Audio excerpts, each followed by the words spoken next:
Hey guys, my name is Gomez, and in this tutorial we are going to talk about dictionaries in Python.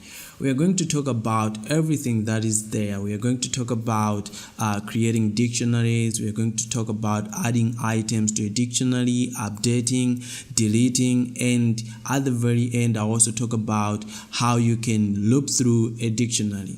If that sounds great, let's get started. Let's start by seeing how we can create a dictionary in Python. So to create a dictionary in Python, all you have to do is provide a name of the dictionary. So mine will just be student data, and then followed by the equal sign and the curly brackets. Inside these curly brackets is where we add the items of our dictionary, and these are key valued pairs. So for example, if I have a key called name, I'll provide the value for name and I'll just say Joe. I'll separate one item from another using a comma, and so I can add as many items as I want. So I can add another item called age with the key age and the value, let's say 22. And then I'll move on and add another one. I'll just call it height. So this is the height of the student. I'll just say 1.7, and then I'll add one more item, and it will just be subjects. So I'll just say subjects, and then it will be a list of the subjects. So I'll just say math. Okay, math and English. Okay, so right now I've created a dictionary. Next we are going to see how we can access the items of this dictionary. Okay, so there are a number of ways you can use to access the values of the keys of the dictionary or the items themselves in the dictionary. Okay, so I'll show you a couple of ways you can do to get the values or the keys of the dictionary. Number one, the first method is to use the same student data and provide the key. For example, age. Okay, so I'll print this just to show it on the screen. So if I do this and then print it, you can see it shows 22, and I can do the same, just change the key. So I can say name and run it, and you can see it's Joe. Okay, so I can do with the list of the keys.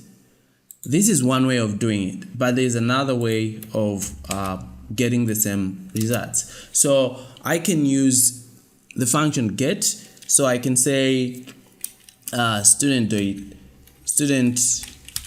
data dot get is a function, and it takes in the key. So for example, I can say name. I'll just print this as well. Okay, so if I print this, you can see it gives me the name of the person. So I can use get. One thing you have to know when deciding whether to use this method or to use the get function is this. So for example, let's try to search for something that is not, or a key that is not available or that does not exist in the dictionary. Let's just say nationality. So if I'm searching for nationality in the dictionary and it doesn't exist, it gives me an error. So that's not cool, because if, for example, I am continuing with my code here, let's say print, let's just say stage 2, and do this, you can see once it reaches, or once it gets an error, it stops the execution of the code. So I wouldn't want to get that in my program.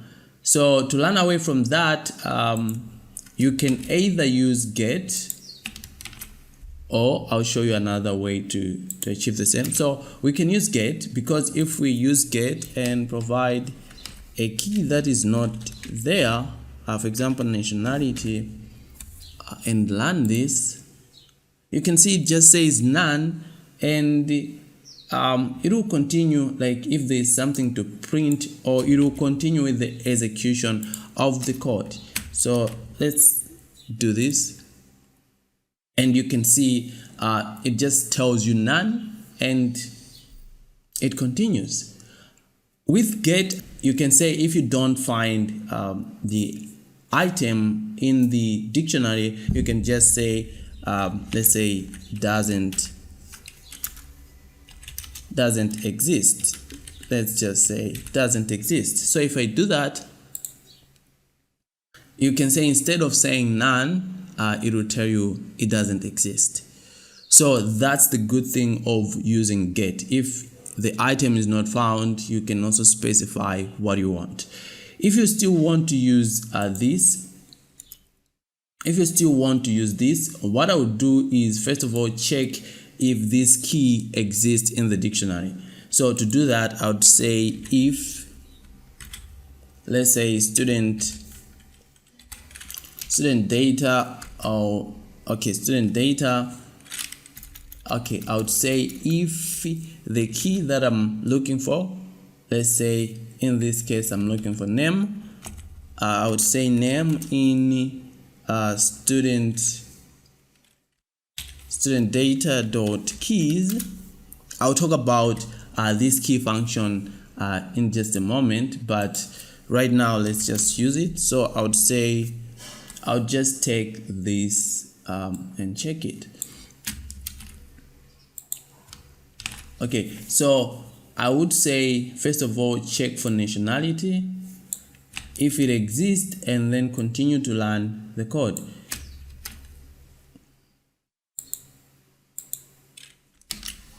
Okay, so I would do that, and if I run this, so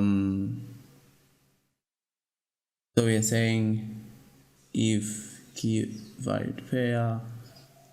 Okay, so let's comment this and run this again. So you can see that it says it just skips the code just because our nationality doesn't exist.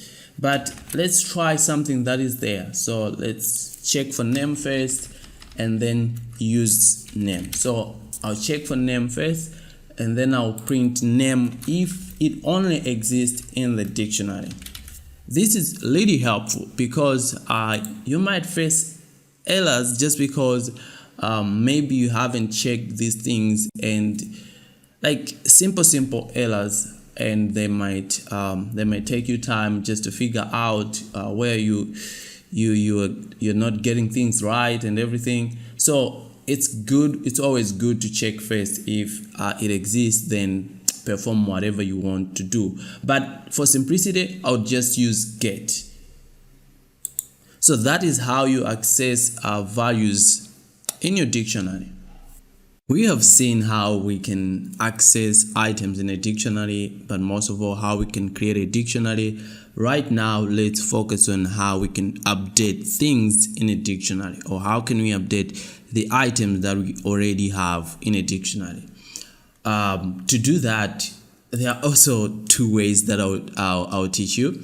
The first way is just saying, for example, student data, and providing the name or the key that you want to update. So if we go up here, you can see that age is 22, but I want to update it to, let's say, 34. So I'll just say 32. So from 22 to 32, yeah, that's 10 years. So I'll just say student data age equals 32. So basically what I'm doing is assigning now 32 to the age data, which is updating. So I'll just print again, I'll just print, if you remember, this is how we access the value, right? I want to see if this value has really been updated. So I'll just say age, and if I run this, you can see now is 32. So at first it was 22, but we have updated it to 32. Another way of doing this is using the update function. So with the update function, what you have to do is say, for example, student, it has to be student data dot update, the update function. So the update function takes in another dictionary. So this dictionary contains what you want to, like a dictionary of what you want to update. So for example, if I want to update name, I would provide the key name and then the new value that I want to provide. Last time it was Joe, this time around I want it to be Jen. So I'm updating from Joe to Jen. So if I print this, it has to indicate that we've updated. So I'll just use the student.data.get again, and say name. Okay, just to check if it has really been updated. So you can see it was Joe at first, now it's Jen. So that's how you update your dictionary. Adding new items to a dictionary is also easy. So to add a new item to the dictionary, there are also two ways I'll show you. The first way is to say student data, the same object that we're using, and let's say if you want to add something new, then the assumption is it doesn't exist already in the dictionary. So let's just say I will add, I'll add like another key saying nationality, and I'll just say okay, so I'll just say Malawian. Okay, so this is the nationality. So we've added a new data or a new item that doesn't exist. But you can say, oh Gomez, this looks like the same thing we did with updating. Yes, this is the same method you use when updating, but this is what happens. If the key varied pair or the item doesn't exist in the dictionary, it adds it as a new entry.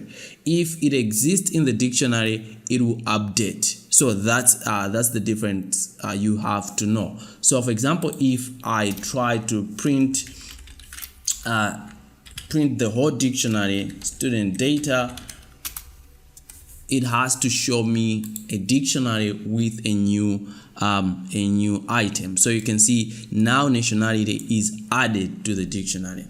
So as I said, it's the same way as updating, but if you are adding a new key that doesn't exist in the dictionary, then it will just create a new item. So the disadvantage to that is, for example, if I am using nationality with a small letter, and then I try to maybe try to update nationality with something that is starting with capital letters, then it will just create a whole new item, just because Python is case sensitive, and when you start your nationality with a small letter n and another one with capital letter N, it will just take those two items as different. So you have to pay attention to that.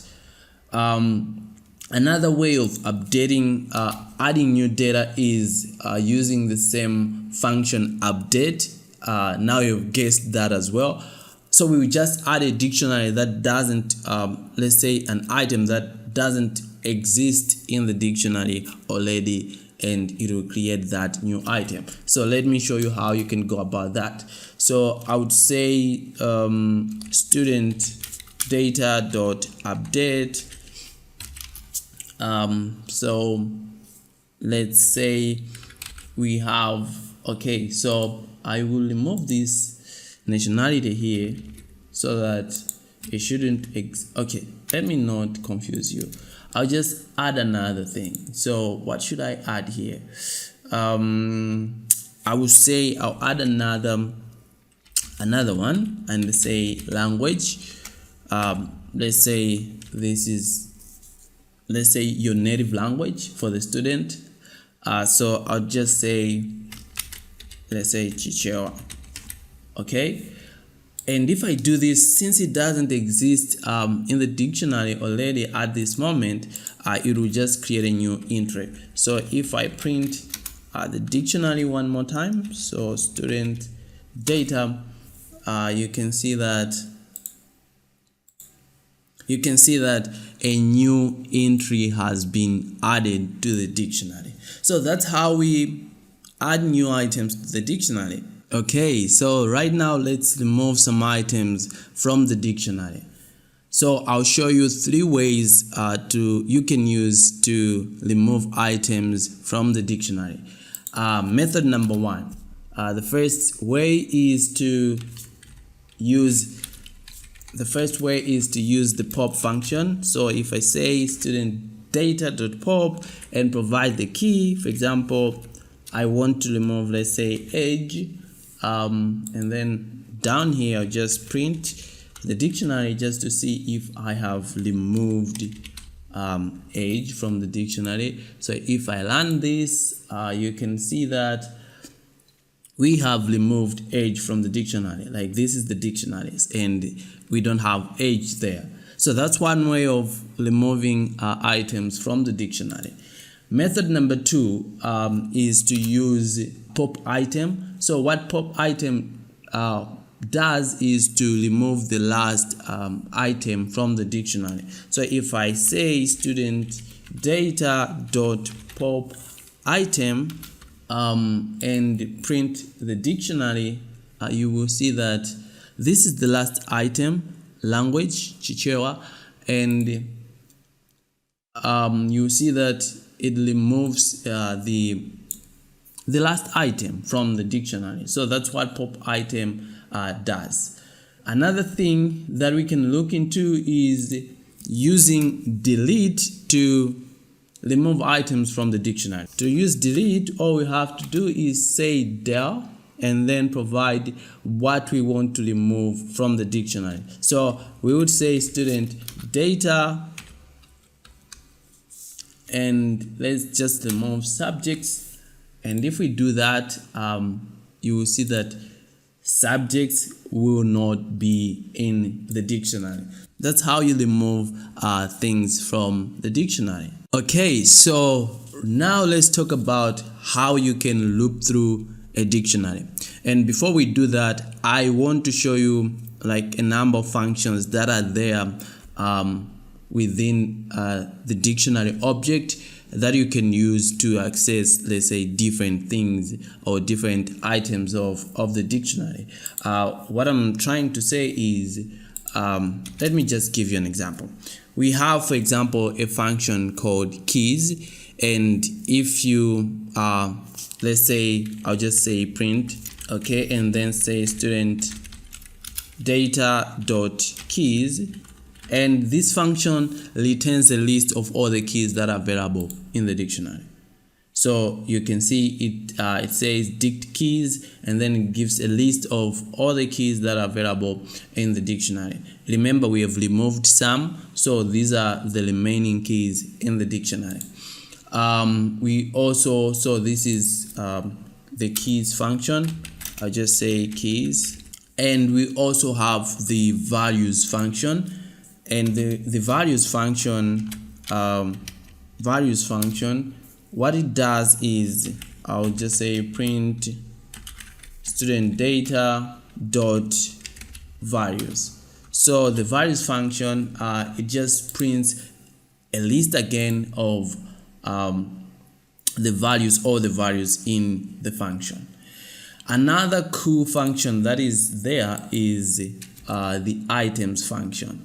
I love the items function, and it's something that you really want to use when looping through a dictionary. So let me just say items function, and for the items function, I'll just say print student data dot items. Okay, and if I do this, you can see the item function now returns a list with tuples inside, and the tuples contain the keys and the values. So we have name, and this is the value of name. We have height, and this is the value of height. We have nationality, this is the value of nationality. That's why I like the items function. So let's now go ahead and see how to loop through a dictionary. The basic way of looping through a dictionary is just saying for example, let's say I would say let me just say X for simplicity, and I'll just say student I'll just say in student data and print X. Okay, so let's do that. So you can see that from here it prints these things. Okay, so it's printing the name, the height, the nationality, and this is the code that we're talking about. Maybe let me just do this. Let me just do this. Okay.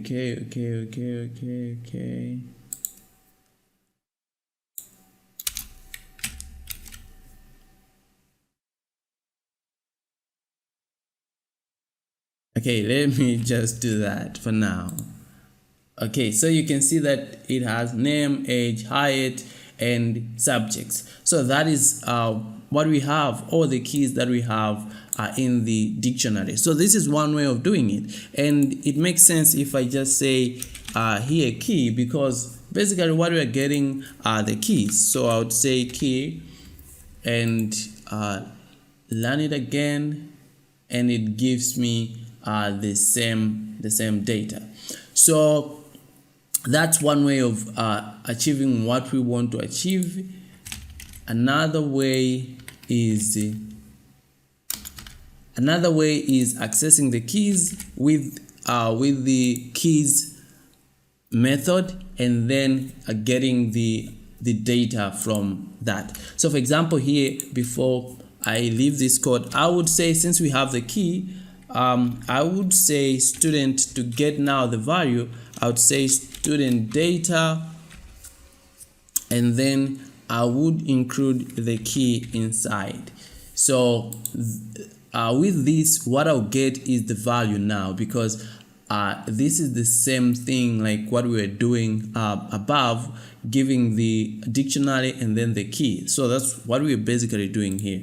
So it will give us the values. Okay, so that is another way of looping through. One way of looping through the dictionary. Another way of looping through the dictionary is, say, for, let's say, X, or I'll just say key in, I'll just say for key in student data dot keys, which will return a list, and then I'll just say print the key. Okay, and it prints the same thing.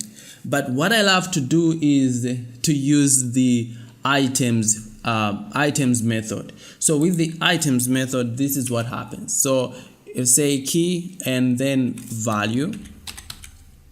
Okay, and then we say student dot items, and if you remember, the items function or the items method returns a